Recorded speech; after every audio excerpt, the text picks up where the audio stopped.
Et je vous demande donc d'applaudir très chaleureusement la lauréate de ce prix Pandore 2024, première édition, Aurore et Vin pour Marie Sidney, alias Shakespeare.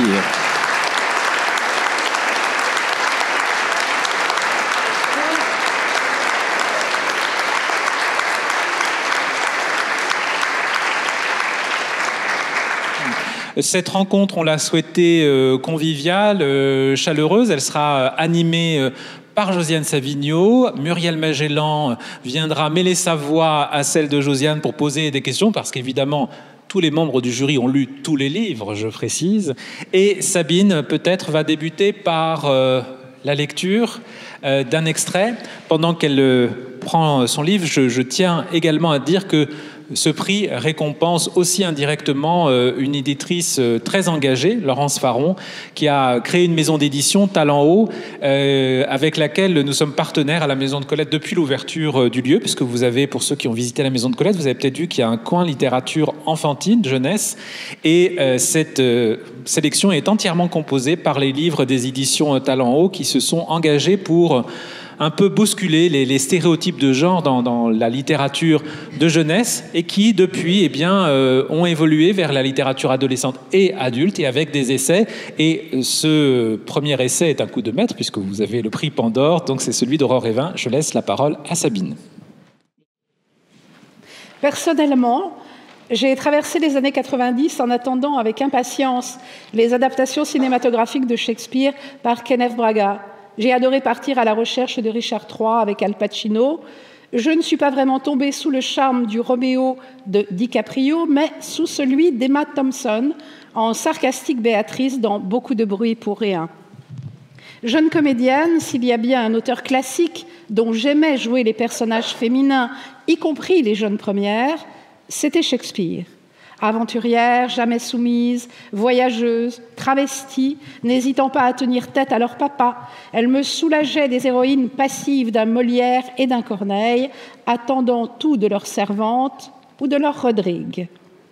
Même si certaines de ces petites Françaises sont plus intéressantes que d'autres, gardons-nous des généralités, la mégère apprivoisée me semblait avoir tellement plus de chiens que la ridicule Bélise.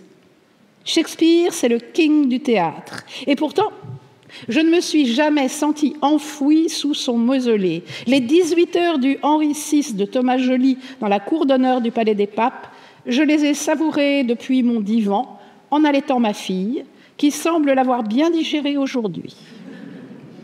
Alors, même si vous n'avez jamais vu ou lu une pièce de Shakespeare dans votre vie, et n'avez pas l'intention de le faire, même si vous n'êtes tombé dans les bras d'aucun Roméo ou d'aucune Juliette, même si pour vous, le roi lion est seulement l'histoire banale d'un lionceau qui doit venger la mort de son père assassiné par son vilain oncle usurpateur, et donc le pitch d'Hamlet, j'espère que ce qui va suivre suscitera votre réflexion. Au cours de cette enquête, suivant les traces de ma Miss Marple préférée, alias Robin P. Williams, je propose de vous expliquer ce que les pièces nous révèlent de la personne qui les a écrites et pourquoi l'identité littéraire de William Shakespeare s'avère un véritable casse-tête. Ces éléments préliminaires nous conduiront à creuser la piste Mary Sidney Herbert, comtesse de Pembroke, et la dernière page de ce livre tourné, nous nous poserons la question: cette femme pourrait-elle être l'autrice des pièces et sonnets attribués à l'homme nommé William Shakespeare? Cette femme serait-elle la queen du théâtre?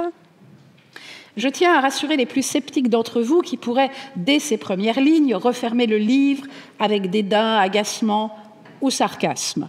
Mon but n'est pas de prouver que Mary Sidney a écrit les œuvres attribuées à Shakespeare. J'espère seulement présenter suffisamment de faits sourcés, de preuves documentées, saupoudrées de coïncidences surprenantes et assaisonnées de démonstrations troublantes pour éveiller votre curiosité et vous convaincre que, si cette hypothèse n'est pas totalement vérifiable en l'état des recherches, elle est du moins tout à fait vraisemblable et surtout, j'espère titiller votre envie à l'avenir de ne plus prendre des vessies pour des lanternes. Voilà. Merci beaucoup, Sabine.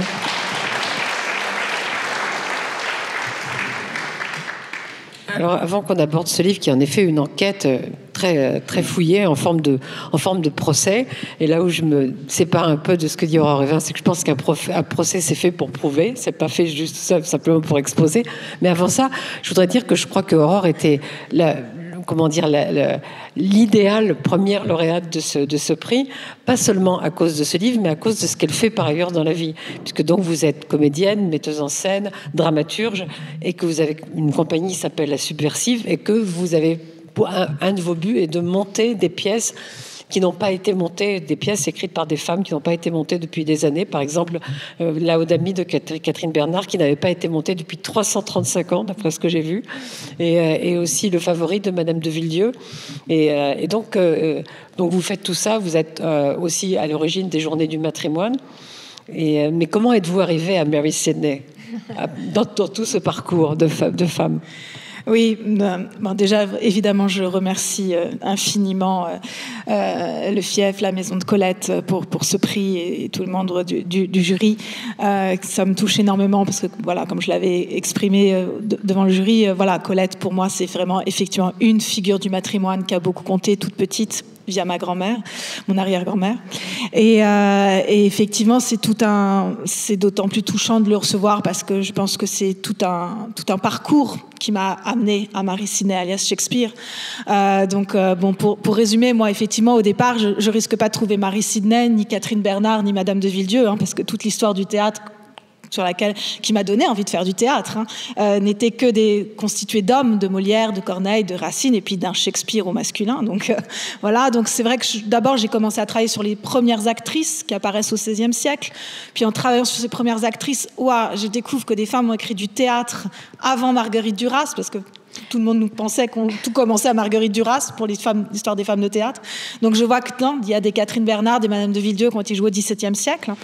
Et puis, donc moi, je les édite, je commence à mettre en scène. On lance effectivement les Journées du matrimoine avec le mouvement HF pour l'égalité femmes-hommes dans les arts et la culture en 2014, à peu près, 2015. Et à ce moment-là, effectivement, il y a une rumeur qui me vient depuis Internet. Je tombe sur un article féministe américain qui parle d'un livre écrit par Robin Patricia Williams attribuant les œuvres de Shakespeare à une femme, Mary Sidney. Et c'est vrai que moi-même au départ, malgré quand même forte quand même de toute cette histoire que j'avais trouvée, je me dis c'est too much. Moi, je dis, ces Américaines, elles sont incroyables, mais quand même, bon, voilà, ça serait super, mais voilà. Donc, c'est vrai que sur le coup, mais ça continuait quand même. Il y avait une petite graine qui avait été posée. Et j'ai continué à travailler notamment sur Catherine Bernard. Et je me souviens, j'étais à la Chartreuse, je travaillais sur un projet autour du théâtre de Catherine Bernard. Et un de mes livres de chevet, c'était Un lieu à soi de Virginia Woolf. Et Virginia Woolf écrit dans Un lieu à soi, mais si Shakespeare avait une sœur avec autant de talent que lui, eh bien en fait elle aurait jamais pu réussir, elle aurait tapé à la porte des théâtres, elle aurait été engrossée par un directeur, elle serait morte dans la misère et aujourd'hui le tramway lui passerait dessus. Et puis moi je commence à me dire mais en fait non, les sœurs de Molière, de Corneille, de Racine en fait ont pu exister parce que forcément Virginia Woolf elle écrivait depuis une bibliothèque d'Oxford où il n'y avait que des livres d'hommes et qui racontaient que sous l'époque élisabéthaine les femmes ne pouvaient rien faire, qu'elles étaient jetées contre les murs, etc. Et puis, c'était aussi l'année où il y avait les 500 ans de la naissance de William Shakespeare. Et brusquement, je tombe sur un documentaire sur Arte qui explique effectivement, qui démontre, donc chaîne très sérieuse, Arte, qui démontre que, en fait, on n'a rien qui permet de relier le William Shakespeare de Stratford à l'œuvre littéraire. Et là, je me dis, quand même, c'est fou. On a réussi à faire un monument autour de cet homme qui repose sur rien. Et moi, j'ai bien plus de choses sur Catherine Bernard et personne ne la connaît. Donc, c'est là que j'ai commencé alors à prendre l'ouvrage de Robin Patricia Williams est arrivé en numérisé. J'avais une nouvelle tablette, un long voyage en train pour faire Paris-Montluçon. Je l'ai prise et je ne l'ai plus lâchée. Et là, vraiment, parce que j'ai été extrêmement troublée, en fait, par tout ce qu'elle montrait. Et j'étais tellement troublée que, comme c'était un Paris-Montluçon, il est tombé en rade à Vierzon. Et à Vierzon, je suis tombée sur la directrice du Centre dramatique national de Montluçon, Carole Thibault. Et je lui ai dit, écoute, je suis en train de lire un truc incroyable. Et je devais être effectivement tellement troublée et convaincante qu'elle m'a dit, Aurore, je te produis, on va faire une conférence spectacle. Donc on a commencé, moi j'ai commencé, j'ai d'abord fait tout le Covid, tout le premier confinement à traduire tout Patricia Robin Williams. Je devais avoir 8-10 heures de conférence spectacle. J'en ai fait 2 heures.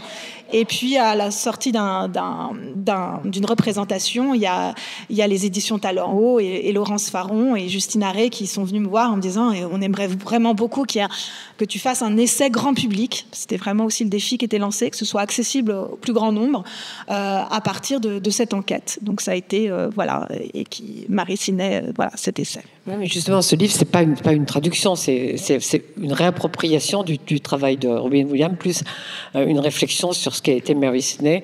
Donc, il faut dire ces dates, 1561-1621, si je ne me trompe. C'est ça. Et donc, ce livre est présenté comme c'est ça qui en fait le sel, je trouve, de la lecture. On va en parler avec Muriel aussi, qui l'a lu, bien sûr, puisqu'elle est au jury. C'est que vous vous présentez comme un procès. Donc, dans un procès, on a besoin de témoins, on a besoin de suspects et on a besoin de preuves. Tout à fait. Oui, je sortais d'une conférence spectacle, il fallait que je trouve une autre forme, et c'est vrai que très vite j'ai été traversée évidemment aussi par la question des romans policiers d'Agatha Christie, par toute cette culture britannique aussi, et puis par effectivement les films de procès notamment. Ça m'a vraiment infusé pour écrire. Et donc on part effectivement d'une sorte d'enquête policière où j'ai créé aussi des personnages comme Gaston, Charlotte et Hicham qui viennent justement enquêter, défendre, accuser, et on a une sorte de portrait robot, qui est le portrait robot de la personne qui a écrit les œuvres de Shakespeare. On sait comment elle doit être cette personne. Il faut qu'elle ait lu énormément de livres, qu'elle parle plusieurs langues, qu'elle pratique la fauconnerie, l'ésotérisme, l'alchimie, le jeu de boules, vraiment la médecine. Non, justement, je vous arrête parce que l'alchimie, très important chez Mary Sidney. Tout à fait. Et c'est ça. Et c'est là qu'on voit qu'on a 2 suspects. Le suspect William Shakespeare de Stratford, on arrive à quasiment rien recouper.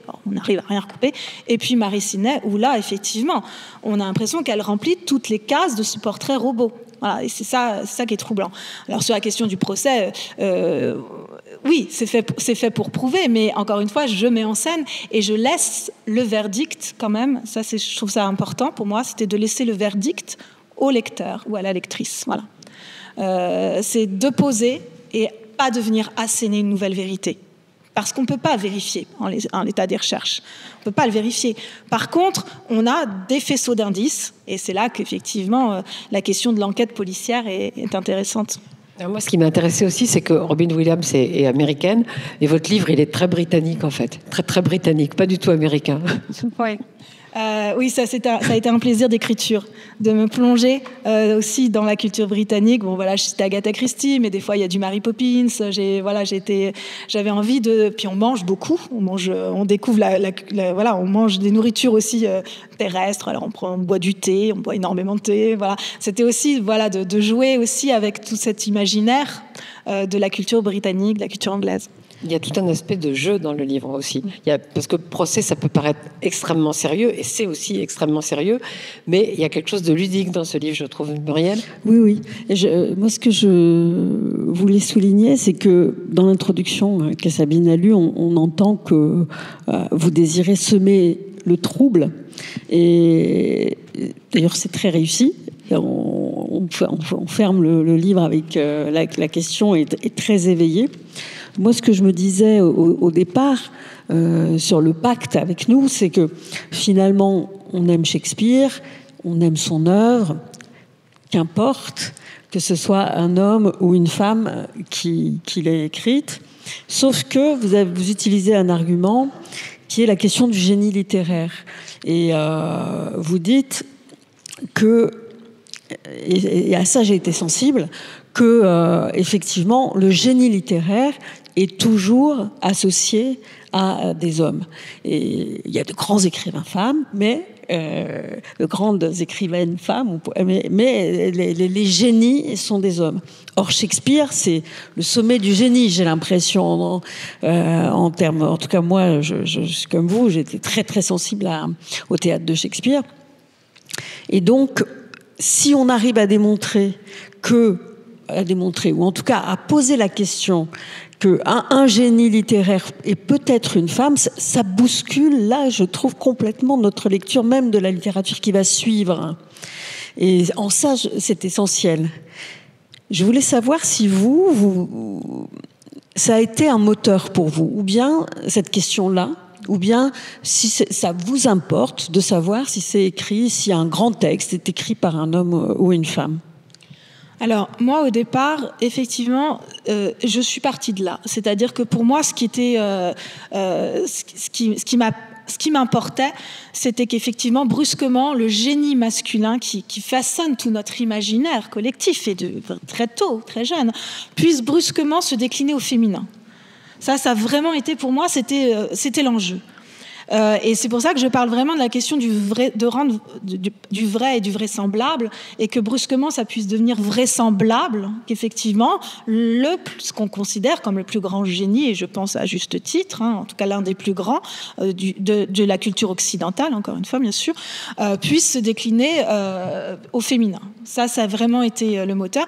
Et alors par contre après, c'est là que je me suis mise à relire Shakespeare, et je me suis rendu compte qu'il y avait un deuxième effet qui se coule, c'est que en fait je ne lisais plus Shakespeare de la même façon. C'est-à-dire, c'est comme si ça m'avait permis de changer de lunettes, qu'il y avait un filtre qui était parti, un filtre qui est inconscient, dont on ne se rend pas compte, mais pour moi c'était un homme du XVIe siècle, donc patriarcal, etc., qui avait écrit cette œuvre, sans le conscientiser.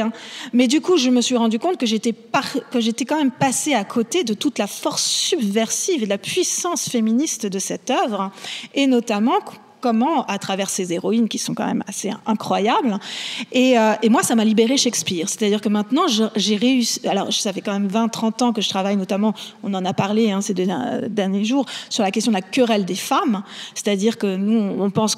Souvent, on dit on en est à la 2e, 3e, 4e vague du féminisme. On en est certainement au moins à la 10e ou 14e, puisqu'on ça remonte au moins à Christine de Pisan.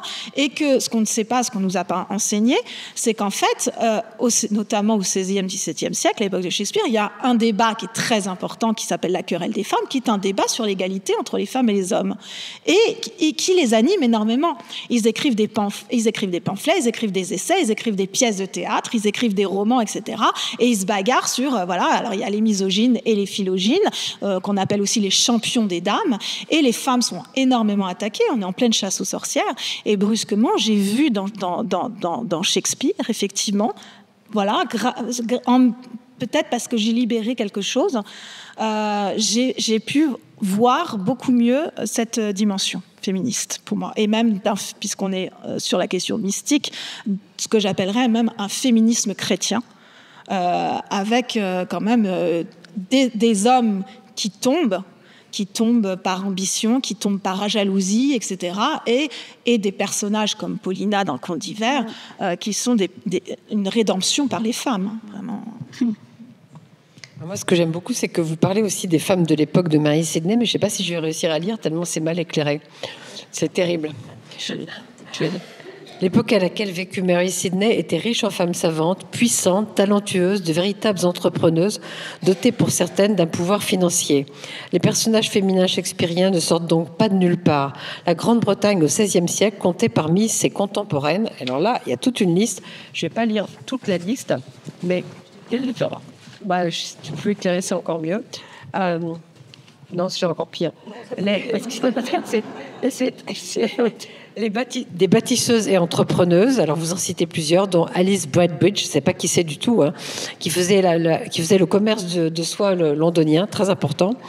Ensuite, des financières, des femmes de pouvoir, des savantes, des artistes, des patronnes et des mécènes, pléthore, vous dites, pléthore de patronnes et de mécènes, des libraires, imprimeuses, éditrices, et bien sûr des écrivaines, près de 70 autrices anglaises repêchées à ce jour, mères, aïeules, cousines, filles, nièces ou petites filles de plume de Mary Sidney, ayant écrit entre 1500 et 1650, de tous horizons, reines, aristocrates, bourgeoises, musiciennes, et dans tous les registres, théâtre, sonnet, roman, poésie, biographie.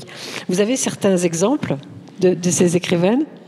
À la fin de l'ouvrage, dans les annexes, il y a des annexes qui sont très très bien. Il y a notamment Emilia Bassano. Parce que c'est un livre très sérieux, et donc il y a une table des matières très bien, mais il y a des annexes, une bibliographie, des notes. Et c'est un livre à la fois un livre de procès, un livre ludique, une enquête et un livre très sérieux. Vous avez beaucoup fait de recherche, enquêté et cherché de la documentation qui n'était pas dans Robin Williams. Vous avez fait plus. Tout à fait. Oui, je voulais absolument, parce que quand même c'est un sujet, on ne peut pas raconter n'importe quoi. J'ai bien conscience quand même.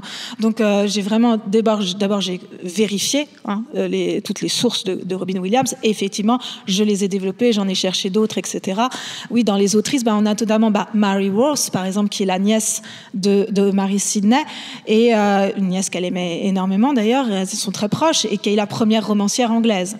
On a Emilia Bassano aussi, qui a écrit, notamment, je parle de ce féminisme chrétien, qui a écrit des œuvres. Justement, la grande question, c'était souvent de prouver que le péché, c'était pas forcément Ève, que la faute c'était pas la faute à Ève forcément. Forcément, elles devaient se défendre, sinon elles allaient au boucher, quand même. Faut comprendre, donc quand même, elles étaient vraiment, c'était très dangereux, Donc il y avait des textes comme ça. Emilia Bassano y a participé, et certains d'ailleurs aussi attribuent des œuvres de Shakespeare à Emilia Bassano. Elle est intéressante aussi. Donc, et moi, c'est vrai que Mary Sidney, en fait, doit pas être l'arbre qui cache la forêt, parce qu'elle est née de cette forêt, voilà. Et ça a été un grand plaisir. Moi, je suis aussi une enfant de la CIEFAR, qui est la Société internationale pour l'étude des femmes de l'Ancien Régime. Sans cette CIEFAR, certaines membres sont ici, je n'aurais pas pu, faire tout ce travail. Et du coup, je connaissais toutes ces femmes en France. Je savais que l'Ancien Régime est rempli de bâtisseuses, de marchandes, d'imprimeuses, de libraires, de créatrices, etc. Et là, je venais pour moi, je venais dans un nouveau territoire, qui était le territoire anglais, que je connaissais beaucoup moins. Donc ça a été aussi un grand plaisir, moi-même, comme vous, je vous partage ce que moi j'ai découvert aussi en allant chercher effectivement ces femmes que je cite et qui montrent qu'effectivement il y avait une ébullition aussi dans l'entrepreneuriat et dans la création féminine. L'entrepreneuriat notamment, il faut savoir que le théâtre à l'époque, c'est le show business qui commence. C'est une entreprise du spectacle vivant qui est en train d'émerger, de sortir de terre, et que tout le monde s'y met, hommes et femmes, sauf que les femmes ne laissent pas leur nom. Mais c'est comme dans les artisans, il n'y a pas que l'homme qui travaille, en fait, il y a la femme à côté qui travaille aussi.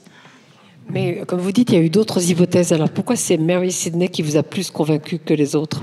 Alors, c'est vrai que Mary Sidney, remplissant un peu toutes ces cases, elle m'a particulièrement touchée. Après, alors en Angleterre, c'est un grand sujet. Tout le monde a son candidat ou sa candidate. On pense de plus en plus quand même à une écriture collaborative. Et ce qui est intéressant pour moi avec Mary Sidney, c'est qu'en fait, parmi tous les candidats et les candidates qu'on peut citer à l'œuvre de Shakespeare, tous finalement croisent un jour le chemin de Mary Sidney. Donc, notamment, elle était quand même à la tête du plus grand cercle littéraire de l'histoire anglaise, Wilton House, et en lien avec tout le milieu culturel de l'époque, en fait. Donc, pour moi, c'est un peu, mais ça, c'est mon verdict à moi. Je laisse tout le monde se faire son propre verdict, mais c'est vrai que je vois bien, comme une étoile alpha d'un groupe d'écrivains et d'écrivaines. Ce qui est troublant aussi, c'est ce que vous décrivez sur les voyages qu'elle fait et le texte de Shakespeare qui sort dans la foulée, et ça se passe au Danemark ou ça se passe à Venise, et c'est précisément le chemin qu'elle vient de faire. Ça, c'est assez concret et troublant. Il y a des choses très concrètes, en fait, qui même ça. Dans sa vie privée, il lui arrive quelque chose, un drame, et on le retrouve dans le texte de Shakespeare qui va suivre. Tout ça est au fur et à mesure de la démonstration ou du procès, on commence à être troublé. Voilà, je ne veux pas dire conquis parce qu'on ne sait pas, mais elle avait un frère aussi, Mary Sidney. C'est ça. C'est qu'il y a aussi beaucoup de voyages qui sont faits par son frère. C'est qu'au départ, c'est ça qui est beau d'ailleurs. C'est pas le frère qui a écrit les pièces de Shakespeare. Alors, il est mort trop jeune. Mais c'est comme moi, c'est ça qui est beau aussi, c'est que quelque part, on se retrouve aussi avec un couple quand même. C'est-à-dire qu'au départ, il y a Philip Sidney et Mary Sidney. C'est un couple frère et sœur qui s'aiment énormément. Ils ont presque un rapport gémellaire. Hein. Et la gémellité dans Shakespeare est très importante. Et gémellaire ou incestueux? Ça, il y a eu effectivement forcément hein, des ragots sur cette question, des rumeurs en tout cas, mais qui prouvent en tout cas que le lien était très fort. Et ils vont commencer, c'est eux vraiment qui vont commencer à. En fait, il faut bien avoir conscience qu'à l'époque, les grandes œuvres, elles sont pas en anglais. Elles sont en français, elles sont en italien, elles sont en grec, elles sont en latin, mais l'anglais n'est pas une grande langue. Et c'est justement la mission qu'ils vont se fixer tous les deux, c'est de faire de l'anglais une grande langue, de faire de l'anglais la langue de Shakespeare. Et ils vont s'y mettre. Et puis aussi, on est dans une culture encore du manuscrit. Et c'est vraiment Mary Sidney, parce que son frère va mourir à la guerre assez jeune, et elle va reprendre le flambeau toute seule. Et elle va notamment, comme un tombeau littéraire pour son frère, elle va publier les œuvres de son frère, les œuvres posthumes, en faisant un très beau in-folio. Et ça va aussi marquer ce début de la culture de l'imprimé. Elle va vraiment lancer ça. Elle-même écrit des œuvres, évidemment. Et pour dire que... alors après, on a l'impression aussi que quelque part, c'est pour ça rejoint aussi la chimie et l'ésotérisme, il y a ce masculin-féminin dans Shakespeare, et on a l'impression qu'aussi, à travers ses œuvres, à travers des pièces, elle continue à communiquer avec son frère aussi. Ça peut être aussi très, très bien perçu comme ça. Donc, effectivement, et les voyages, Philip Sidney est allé voyager dans toute l'Europe, en Italie, etc., en France aussi. C'est ce que vous dites. Ouais. Peine d'amour perdue, bien sûr. Ça se passe à Nérac, voilà, la cour de Marguerite de Valois. Mais comment le William Shakespeare de Stratford aurait pu connaître la culture de la cour de Marguerite de Valois à Nérac en France? C'est pas possible. Et la pièce est vraiment très éclairante hein, sur ce qui se passe. Et Philip Sidney, effectivement, était un ami et assistait au mariage d'Henri IV et de Marguerite de Valois. Voilà, c'est des choses comme ça. Et puis dans les choses concrètes, moi, il y en a une que j'aime beaucoup, c'est Cymbeline. C'est pas une pièce très connue, hein, mais qui décrit une grotte à Milford Haven, enfin tant de miles de Milford Haven, une description vraiment assez concrète. Et cette grotte, elle existe pour de vrai. Vraiment, elle correspond à la description dans Cymbeline. Et elle est sous le château de la comtesse de Pembroke. Voilà. Donc c'est des petites choses qui. Alors c'est pas une chose, mais c'est vraiment effectivement l'ensemble de ces faisceaux d'indus. Juste le papier d'impression de la fin. Ça, j'aimerais bien que vous nous le réexpliquiez, cette histoire de moment où Mary Sidney va acheter du papier en grande quantité pour on ne sait pas quoi exactement. Alors, c'est quand elle revient. Alors, c'est l'impression du premier folio. Voilà, le premier folio, c'est l'impression des œuvres complètes de Shakespeare. Et là aussi, donc, ces œuvres complètes vont quand même être dédiées à ses deux fils. Et ce qui est troublant, c'est qu'effectivement, elle est au mois de juillet. En mois de juillet 1621, elle est à Wilton House. Elle doit organiser des festivités, des pièces pour le roi James. Et on est en pleine épidémie de non, c'est pas la peste, c'est le choléra. C'est le choléra. On est en pleine épidémie de choléra. Donc, évidemment, toute personne reste à Londres hein, parmi les grands aristocrates. Et elle revient au mois d'août. Elle revient au mois d'août, et c'est justement à ce moment-là que les premiers manuscrits vont être envoyés à l'imprimeur qui habite un bâtiment de chez elle, à côté de chez elle, voilà, juste à côté de chez elle. Les premiers manuscrits pour leurs œuvres complètes sont envoyés à ce moment-là. Elle meurt en septembre, l'impression est arrêtée. Et elle ne reprendra que 2 ans plus tard. Voilà. Donc ça, c'est des petites choses. Et effectivement, c'est publié sur un très très beau papier. Il faut savoir que le théâtre est très mal vu à l'époque. Donc quand brusquement on se met à faire une œuvre complète, un in-folio sur un très beau papier, en investissant très cher, etc. Et on fait croire que c'est deux acteurs, deux petits acteurs de la troupe de Shakespeare qui auraient fait ça. Il faut avoir des fonds, de l'argent pour faire une telle impression. Mais là, il y a un chapitre que j'aime beaucoup aussi qui s'appelle « Une affaire peut en cacher une autre » ou « Un crime peut en cacher un autre », l'affaire des sonnets. Alors, l'affaire des sonnets, c'est très important dans votre démonstration, qui est tout de même une démonstration. Et alors, cette affaire des sonnets... Oui. Alors oui, ça passe sous la forme d'un escape game, d'ailleurs, dans le livre. On en a fait vraiment un côté très ludique, effectivement. Oui, les sonnets, je crois que d'ailleurs, c'est ce qui avait... la première fois mis la puce à l'oreille à Robin Patricia Williams, c'est ce qu'il a, quand elle a, dans les années 70, c'est ça qu'il avait. Elle a commencé par cette histoire des sonnets. Voilà. Vous terminez par ça. Moi, je termine. Mais elle a commencé par ça. Voilà. Et les sonnets, effectivement, ça a beaucoup fait parler et couler de l'encre, notamment dans l'Angleterre victorienne, parce que c'est quand même un homme plus âgé qui écrit des sonnets d'amour pour un homme plus jeune. Donc scandale. Est-ce que Shakespeare serait homosexuel? Donc ça notamment Oscar Wilde l'a payé cher d'ailleurs, au début du XXe siècle, quand il a émis cette hypothèse. C'est toujours la première hypothèse. D'abord, ils étaient homosexuels, ensuite, ils étaient une femme. Voilà. Et là, Robin Patricia Williams se dit, et si, plutôt que ce soit effectivement, ça pourrait être effectivement un homme homosexuel qui écrit à son amant plus jeune, mais elle dit, et si c'était une femme qui écrit à son amant plus jeune? Et effectivement, Mary Sidney, notamment, à la mort de son mari, elle va tomber follement amoureuse de son médecin, qui a 10 ans de moins qu'elle, et avec qui elle va vivre une histoire d'amour, alors clandestine, parce que c'est pas possible qu'elle épouse un médecin, c'est mal vu à l'époque, la condition de médecin, mais ils vont rester ensemble jusqu'à la fin de sa vie. Et donc, c'est là que brusquement, ça éclaire aussi différemment l'écriture de ces sonnets. Il y a aussi des sonnets dits de la procréation, où on voit Shakespeare qui explique à un homme plus jeune qu'il faut absolument qu'il ait des enfants, qui se reproduisent, et on entend aussi une mère à son fils, ou Mary Sidney à son frère, à Philip Sidney, effectivement, qui a longtemps refusé le mariage. Donc là aussi, les sonnets éclairent différemment, et puis brusquement, ça nous pose question aussi.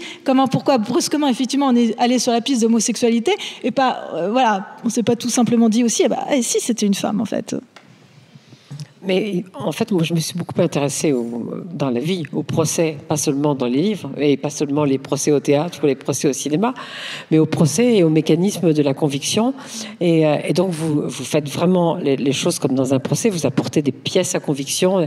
Mais je me suis demandé justement à quel moment vous avez été convaincu ou pas par ce que vous apportez comme preuve.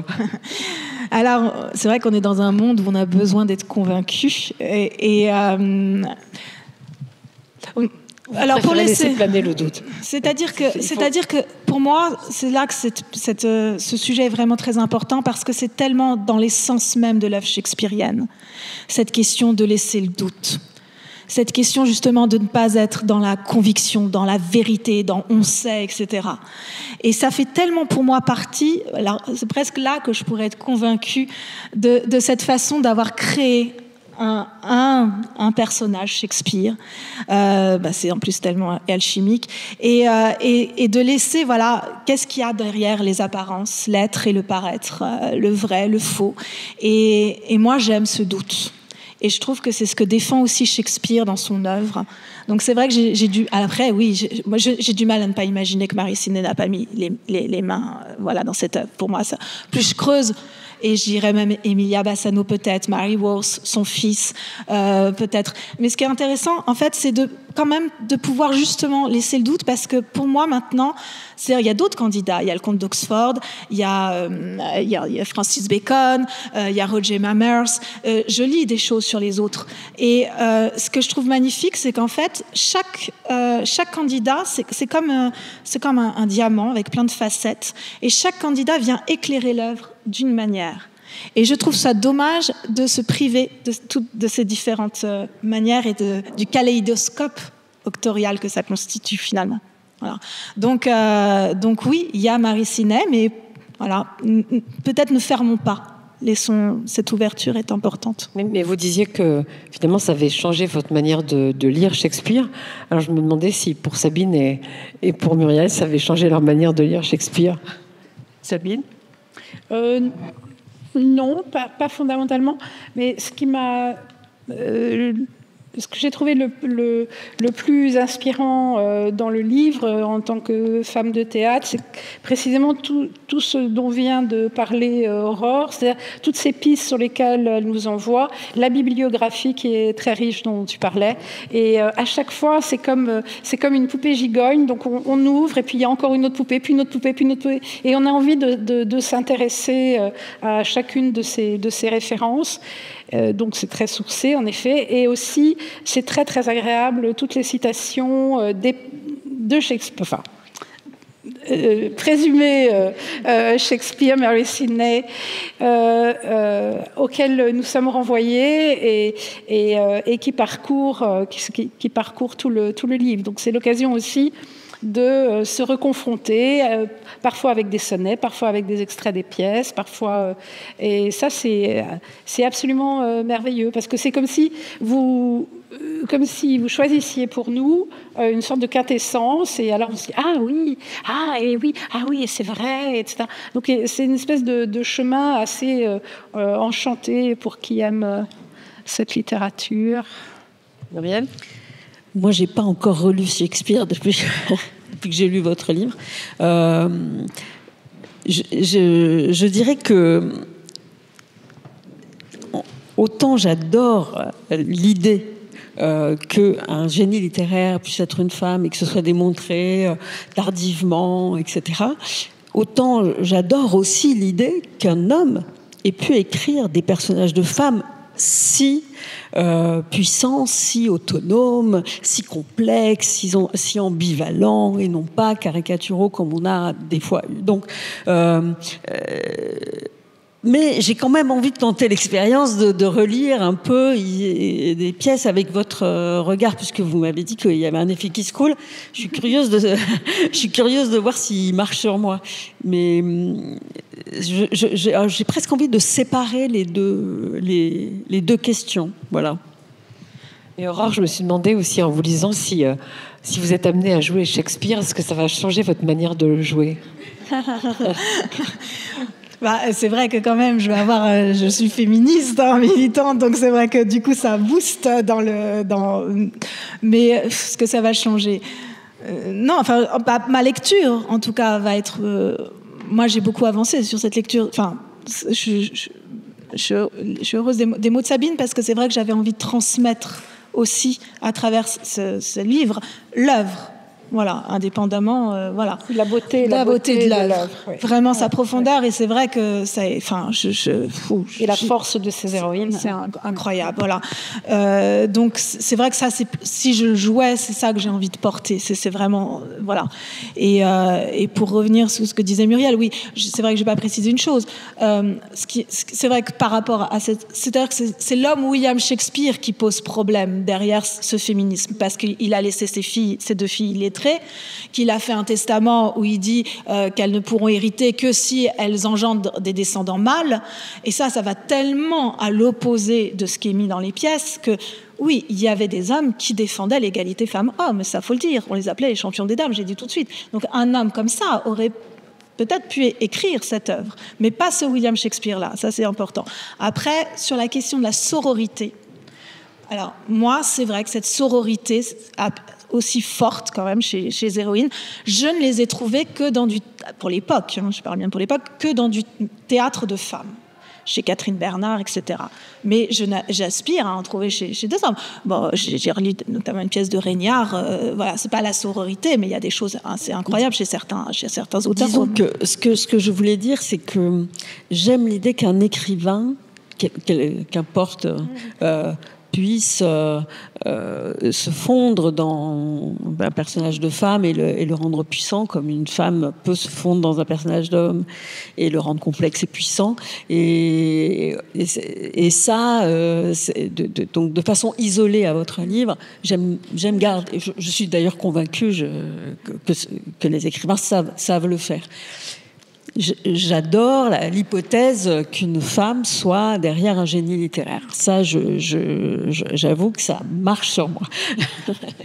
Mais alors, justement, comme on parlait du féminisme, c'est un détail total, hein, mais ça m'a sidéré de vous voir citer Harold Bloom, parce que certes, c'est un grand shakespearien, c'est quand même le critique le plus réactionnaire et le plus antiféministe de la Terre. Oui, mais en fait, j'avais un petit peu plus gratté normalement, mais ça a été retiré. Mais effectivement. Là, je me suis dit quand même, Harold Bloom. Alors, je sens que Frédéric arrive. J'ai toujours peur. Mais je voudrais quand même justement terminer pour vous inciter à lire ce livre. Vous connaissez le peu d'amour des Américains pour les Français.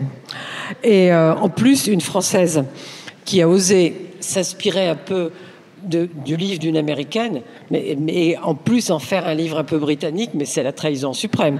Et pourtant, qu'est-ce que je lis dans le New York Times ? En entrant dans Mary Sidney alias Shakespeare d'Aurore et Vin, je ne m'attendais pas à grand-chose de plus qu'un exercice intellectuel agréablement excentrique. Pourtant, Aurore et Vin a présenté un tel éventail de preuves circonstancielles, tout en balayant les potentielles réfutations, que j'ai commencé à remettre en question mes propres croyances. Alors là, c'est la preuve, hein. Rien d'autre à dire. Merci, Aurore. Merci.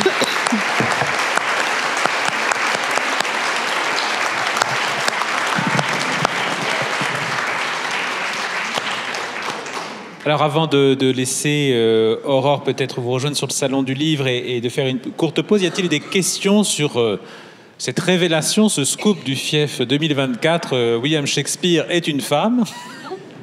Ah non, c'est pas ce qu'elle dit. Oui, mais voilà. Ah non, moi, c'est pas ce qu'elle dit. Elle dit William Shakespeare est un homme terrible, patriarcal, machin, et c'est pas lui qui a écrit ses pièces. Voilà. Oh, je faisais la manchette, quoi. Alors, y a-t-il des questions? Non? Mais moi, j'en ai peut-être juste une pour relier finalement notre rencontre. Ça, on ne pouvait pas prévoir puisqu'on ne savait pas à l'avance qui serait le lauréat ou la lauréate. Mais comme Aurore elle-même a évoqué cette question, est-ce que vous pouvez rentrer un peu dans le détail de ce qui serait une mystique chrétienne chez Shakespeare, puisque c'est le thème de cette année? Une mystique chrétienne, je ne sais pas si on a une vraie mystique dans Shakespeare, mais il y a quand même Paulina dans le Conte d'hiver, qui pour moi est presque l'ange de Dieu. C'est vraiment donc le roi Léontès, un peu comme un Othello, s'est pris brusquement sur juste un geste, a décidé que sa femme avait couché avec son meilleur ami, mais ça se fait brusquement, il vrille complètement et il devient... Enfin, c'est affreux. Il l'envoie en prison. Du coup, leur fils, qui est tout jeune, meurt de chagrin. Et elle est enceinte d'une petite fille, de Perdita. Elle est enceinte d'une petite fille, elle accouche en prison. Et lui, il veut la brûler. Quand je parlais des choses aux sorcières. Donc, il arrive, il y a le mari de Paulina qui arrive à faire qu'elle soit pas brûlée, mais il lui dit de l'envoyer sur une île, enfin vraiment dans la nature. Il sait que de toute façon elle mourra, etc. Bon. Et on a cette Paulina qui est l'amie donc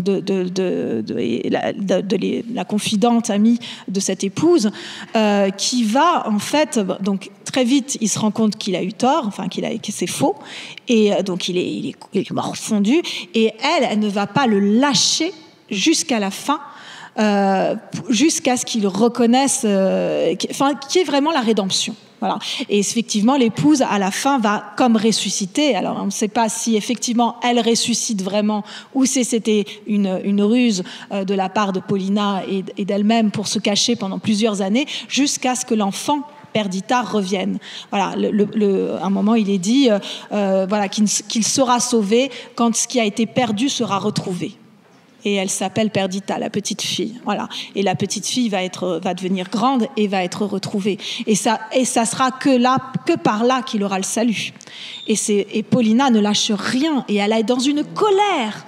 C'est magnifique, cette colère de femme qui fait qu'elle est là et elle le tient et elle le tient. Et dans cette pièce, il y a les marchands du temple, il y a la symbolique chrétienne, je crois, y est. Vraiment, c'est impressionnant. En tout cas, un des grands mérites du livre d'Aurore, c'est de nous donner envie de relire Shakespeare. Et je tiens à souligner la joyeuse érudition d'Aurore que vous avez pu apprécier. C'est vraiment un livre très, très agréable à lire. Et c'est toujours très plaisant de semer le doute, je trouve. C'est bien. Merci beaucoup. Merci.